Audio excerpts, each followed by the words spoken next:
हुजूर सल्लल्लाहु अलैहि वसल्लम की आमद, मक्का के हालात और आमदे। हुजूर सल्लल्लाहु अलैहि वसल्लम 1500 साल पीछे चलो, अरब की तपती रेत पर, जहां दिन का सूरज आग बनकर बरसता था और रातें वीराने का सन्नाटा ओढ़ लेती थीं। मक्का की गलियों में जुल्म की चीखें गूंजती थीं। गरीब का हक छीन लिया जाता था, ताकतवर ही कानून था और कमजोर बस रौंदा जाता था। उस वक़्त के मक्का को सोचो। काबा मौजूद था, लेकिन उसके चारों तरफ 360 बुत सजे हुए थे। लोग उन्हीं पत्थरों के सामने सजदा करते थे, जिनको खुद अपने हाथों से तराशा था। जहालत इतनी हावी थी कि कोई अपनी बेटी को जिंदा दफन कर देता, सिर्फ इसलिए कि वो बेटी है। मायूसी, अंधेरा और इंसानियत का गला घोंटने वाली हवाएं हर तरफ फैली हुई थीं। मक्का के बाजारों में ठगी आम थी।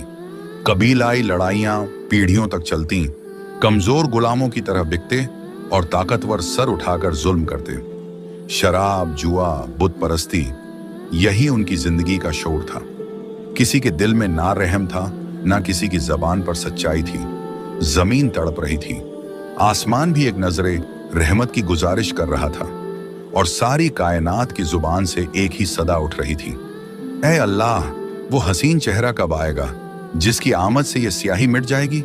फिर वो घड़ी आ ही गई। 12 रब्बिउल अव्वल की वो हसीन और मुबारक रात मक्का की फिजा में एक नूर उतरा। माँ आमिना की गोद में वो सारी कायनात के रहबर तशरीफ लाते हैं, जो रहमतुल लिल आलमीन सल्लल्लाहु अलैहि वसल्लम बनकर पूरी कायनात के लिए रहमत का पैगाम लाए। जैसे ही आपने कदम रखा, अंधेरा मिटने लगा, जहालत की जंजीरें टूटने लगीं, कैसर और किसरा की दीवारें हिल गईं, हजारों सालों से जलता आतिश कदा बुझ गया और फरिश्तों की आवाज गूंजी, अस्सलातु वस्सलामु अलैका या रसूल अल्लाह।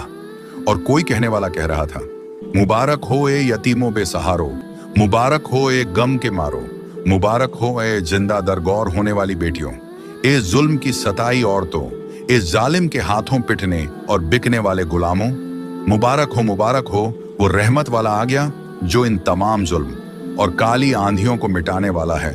आपकी आमद ने इंसानियत को नई जिंदगी दी। आप सल्लल्लाहु अलैहि वसल्लम ने बेटियों को इज्जत दी, गरीबों और यतीमों को सहारा दिया, इंसान को इंसानियत का असली मकाम सिखाया और दुनिया को अल्लाह की तौहीद का पैगाम सुनाया।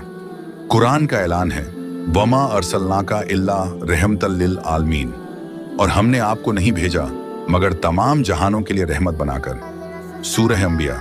आज 1500 साल बाद भी जब भी कोई दिल से आपका नाम लेता है, उसके दिल की वीरानी दूर हो जाती है, उसकी आंखों में अश्क आ जाते हैं और उसकी जुबान पर यही लफ्ज सच